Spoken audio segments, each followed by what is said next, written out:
we all have little saws in our life, okay? Whether you are a follower of God or whether you are not so sure about God and following him, we have little saws in our life. And the saws work like this. Okay, there's a cross we bear. And let's take the God factor out of this. There's a cross we all bear in walking through this life. And so we're walking through with the weight of whatever we're having to walk under. Okay, and keep in mind this saw. Okay, I think of, one of the crosses I've always had to bear in my life is my chiseled body and my intense good looks. It's a cross I bear.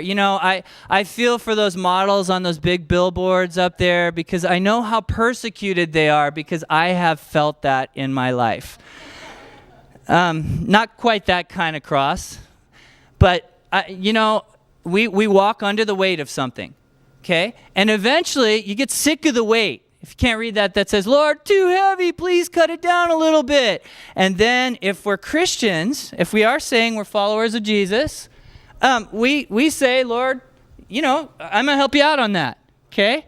And I'm going to cut that down for you. Now, even if we're not Christians and following Jesus, sometimes we do that anyway. Like, I don't like this suffering situation. By the way, I do have a bigger saw at home I was going to bring because it's the one I use for this, but I didn't want to scare you. So we cut the cross down. I think of Augustine, who came to me earlier in the week. And Augustine was apparently placed on a diet by his doctor.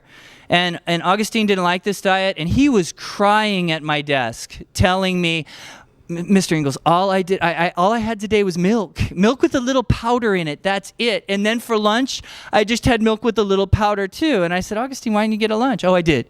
What'd you do with the lunch? I threw it away.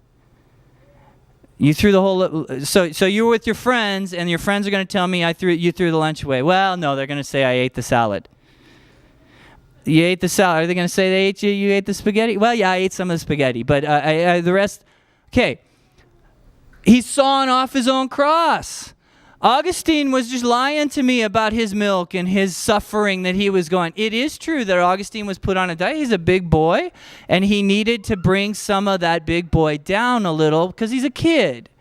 But the reality is he didn't like the discomfort he was feeling. And so he had to make up a story to tell me why he was hanging around the kitchen and eating the scraps that came down the line on the table. So we like to avoid situations that cause us pain or suffering. And so sometimes we take it into our own hands. Okay? So we take it into our own hands, and then it doesn't seem so bad until we encounter something that we didn't expect to encounter. And when we encounter that cross that we were bearing was the road to get back to where we needed to go. And, under Jesus, that's really what that suffering, perseverance, character, hope is all about. If you don't go down the road that you were supposed to go down, you don't have what it takes to get where you were supposed to go. Okay, so that suffering, perseverance, character, hope, that has a lot to do with how we're supposed to live. That has a lot to do with who we are. Sorry, I have too many little slides up here. However, when I got to this place in my life, I would be, before I was a Christian, and some of the last 5, 6, 7 years of being a Christian, I would be back inclined to going like this at God. Instead of acknowledging that some of the suffering, some of the pain that was going on in my life was to produce something, to send me into a world of Augustines who needed some life in their light beyond their own. Instead of that, I would look to the Creator, I would look to my Savior and my Lord and go, and when I get to this juncture, what do I do?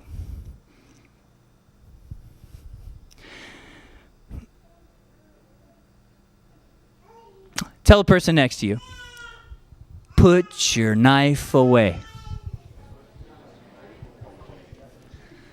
It's hard to put those knives away in our lives, that saw that we saw off the pain or the suffering in. It's hard. It's hard to embrace suffering. It's no fun. Now, I'll tell you a real story about suffering that's a suffering in reality. Augustine has a mom. He has a brother that's his same age. His mom favors his brother, who's not her birth son. And so all energy goes to her not birth son because the birth son's really difficult to deal with. Augustine has an absent father, never there. And when he is there, he's an abusive father.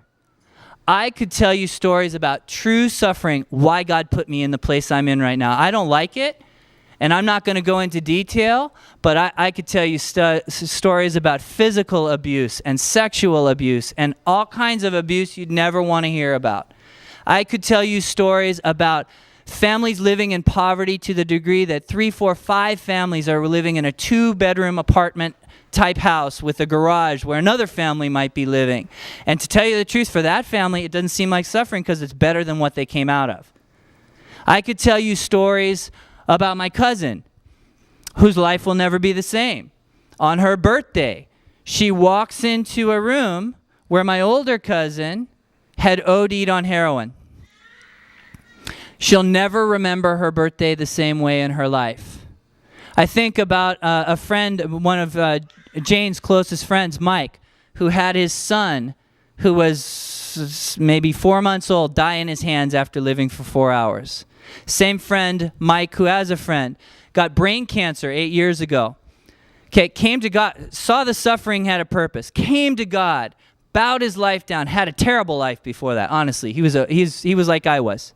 He's just an evil guy. He came to God. Life completely turns around. Cancer goes into remission. He has a baby, young child. He died of that cancer just less than a month ago. Little baby's still there. His new wife is still there. Suffering is a reality. Poverty causes suffering. Lack causes suffering. Isolation, you name it. There's all kinds of things. Then you talk about bigger things like genocide, starvation on a global level. Suffering is a human condition, but that doesn't make it a good condition. There are pieces of suffering that are evil.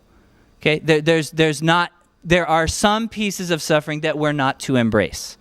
Genocide.